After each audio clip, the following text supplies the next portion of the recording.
Good afternoon, and I'm here with the final part of the review for Before the 90 Days, Season 3, Episode 11, Hard to Say I'm Sorry. And in this review, I'm going to be covering Tom and Darcey and Avery and Omar. I'm now getting super close to my 10,000 subscribers, so please, if you haven't already, click the button, make Ebird a very happy Ebird, and don't forget to like and share. So first up today, I'm going to be talking about Tom and Darcey, and what is there to say about this train wreck of a relationship that hasn't already been said about Kim and Kanye. We catch up with Darcey and she's telling the VT that although she's told Tom many times that she loves him, she thinks that he just hasn't found the right time to say I love you. Darcey, everybody knows if you love somebody, the right time is right after they've said it. In fact, scratch that, the right time is off the person's own back. If they didn't take that opportunity, the next right time is right after their partner says it. If you fail to do it then, you probably don't love the person. Darcey tells us she's loving it in Nottingham, and this evening they're all going salsa dancing. So Tom, Darcey, Tom's sister and her little foster child and some other friends. Darcey meets everybody and she says, I'm happy to be welcomed into your world. I would be as well, because that Carlos is fit. Darcey, do yourself a favour, bin Tom now and get with Carlos. So as is usual for this show, they take Darcey straight to the bar and they feed her shot. Tom tells us he and his sister have been going salsa dancing for 20 years. He wants to take Darcey because it's been the love of his life. And as soon as they get in there, they all start dancing with different people. So Tom dances with his sister, and as she orbited him, I couldn't help but think she's actually quite a good dancer and surprisingly agile. Admittedly, no one's going to be hacking her iCloud anytime soon, but I gotta hand it to her, she can dance. Tom, on the other hand, oh Tom. I don't even know what to say about Tom's dancing. He may have learned all the moves. He may know where to put his hands and the look to have on his face, but he looks unconvincing, embarrassing, cringeworthy. Watching Tom salsa dance is like watching your uncle drunkenly grind with your auntie at a wedding. Oh, get a room. Oh, I see you already have, and I'm in it. Lucky me. So Tom has a couple of dances with Darcey, but it's very clear very quickly that Darcey doesn't know how to dance to salsa, and Tom tells us as much. Darcey, well, she just doesn't know the footwork, she doesn't know the moves, she can't dance to salsa. I put it to you, Tom, neither can you. You're rubbish. So Tom takes it upon himself to dance with other partners, and Darcey got a little jealous. Tim's sister's foster child told her that dancing with different partners was part of the culture of salsa and that it was no big deal, and to be fair, he's right. Sometimes kids do know what they're talking about. So Darcey stood by the bar, downing shots and appraising the dancing skills of all the people that Tom was dancing with. I'm a better dancer than her, and her, and her. Darcey, you're not. And it's with great displeasure and sadness that I have to say Darcey was being very childish. And whilst I do think that Tom should have taught her a few moves, I can understand he's not going to want to be with a newbie for the whole evening. Darcey's face crumpled, and so Tom's sister said, come outside. Darcey told his sister she didn't like him dancing with other beautiful, sexy women. I must have missed those dances. But Darcey, that's what happens in salsa. It's no big deal. And Tom's sister said, are you okay, Darcey? I can see you were getting a little bit, well, what we call in Spanish, gelosa. So, jealous then. Okay. And his sister said, what are you going to do if Tom has a Skype chat with you whilst you're back in New York and is dancing and drinking with all beautiful women in the background? And if I were Darcey, I would have simply said, I'll clap my hands not once, not twice, but thrice, really loudly, and wake Tom from his dream. That's what would happen. And then Tom's sister said, so he loves to go out, he loves to party, he loves to have a really good time, so yeah. And she continued, he's always been a free spirit, so if anyone were to try and stop him from being him, well, he wouldn't really like that. Does anybody like people stopping them from being them? Actually, don't answer that. I think sometimes I'd like people to stop me from being me. Sometimes I dream of a day where there'd be a more gracious, magnanimous Ebird. An Ebird steeped in benevolence and selflessness. A charitable, empathetic and tolerant Ebird. That's what I dream of. But unfortunately, guys, it's not going to be today. But I have to say, Tom's sister was quite nice. She said he's not a kept man, he's a free spirit. And then Darcey started the waterworks. She was teetering on the brink for so long, it just had to happen. And she said, I love him, I'm in love with him. You're not, Darcey, you're in love with who you think he is, the idea of him, ridiculous though that may seem. And I'm all too aware that I make excuses for Darcey every single week, and this week is no exception, ladies and gentlemen. I put it to you that Darcey is very possibly on prescription meds, and I think that, mixed with the alcohol, sends her over the edge. It wouldn't surprise me at all as well if she was a little homesick and missing her kid. That's about all I can muster, because this really is a show. She really is embarrassing herself now. She's quite an ugly crier, and through her snot and tears, she tells Tom's sister that she has a fantasy about Tom and she needs to insert some reality into it. I'll help you, Darcey. Tom's a liar and Tom's a loser. Pop that into your fantasy.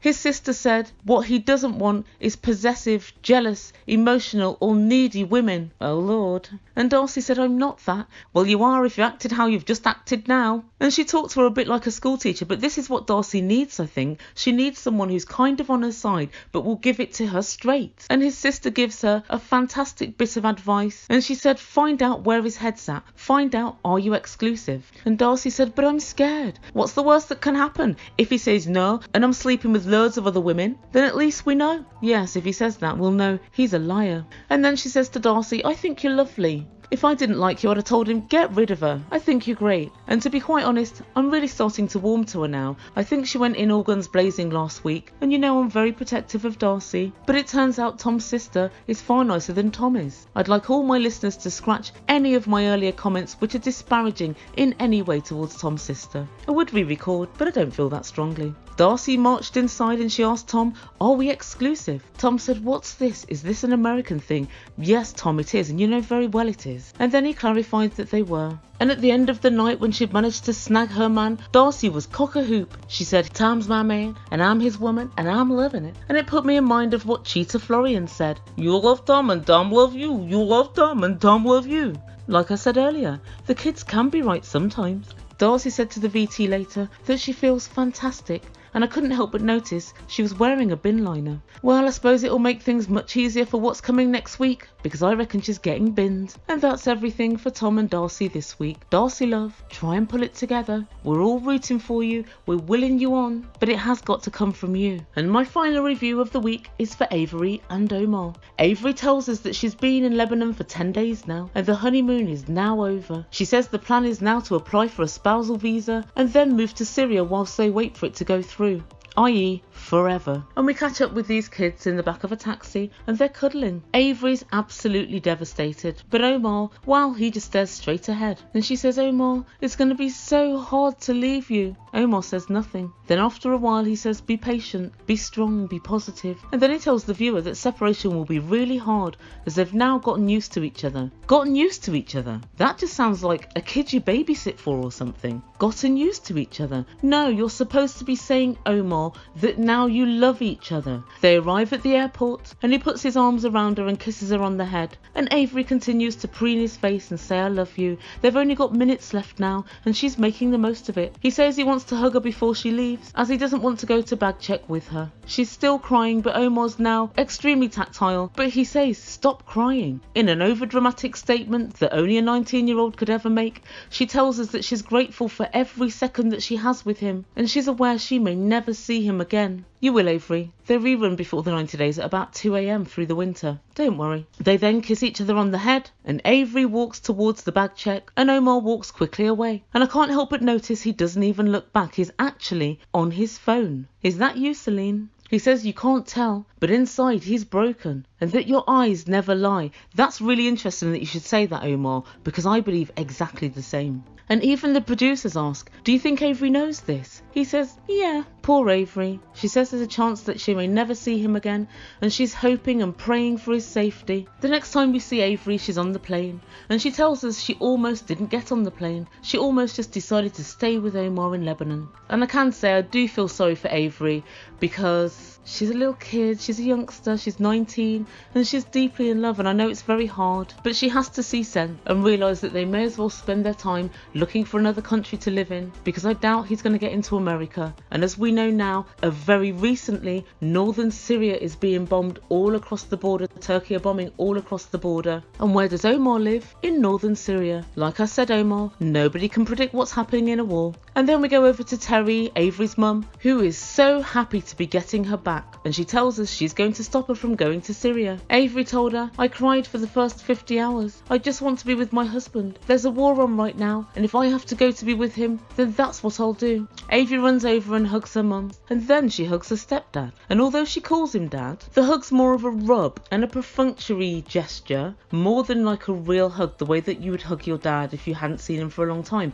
It's quite strange. And I always wondered what was the reason that he didn't go. I know they've got other children there. Were there no grandparents? Was there no one else that could look after the kids? And then later on, the stepdad is sitting in the back seat. And it's got me wondering about her relationship with her mum, because there seems to be sometimes a real nastiness in the way that Avery deals with Terry. And I wonder, is it because they're not with Avery's dad anymore and there's a new guy and maybe they've got new kids and maybe Avery feels on the outside? Does Avery play up basically because there's a new family? And as we know, she was homecoming queen, she was super popular, she was great at gymnastics, she was a cheerleader. It seems to me that Avery is a person of extremes, and I think if you're vying for attention somewhere, you be the best. And it seems like she was when she was at school, and then if that's not working anymore, you be different. You be a vegetarian, you be a Muslim, you go and do different things. It's just a thought, but let me know what you guys think. I've just always wondered why she is the way she is towards her mum. And in the car, she tells Terry that she's going to Syria for at least a month, and Terry tells her, you'll lose your job. Terry, is that all you've got? She'll lose her crappy job. She'll get another. Oh, if this is what you've got in your armoury, I don't fancy your chances of making sure that Avery stays at home. But Avery snaps back, my job already know. And Terry said, what, you told them before you told me? And she said, well, they wouldn't cry and storm out. And this is a typical little bratty 19-year-old speaking. And her stepdad offers, well, that's because that's not their child. That's why they're not bothered. And Terry says, what happens if you get pregnant? I would flip out. And Avery says she feels so upset because it feels as if she's got to choose between her family and her husband. And this kind of gets on my nerves a little bit.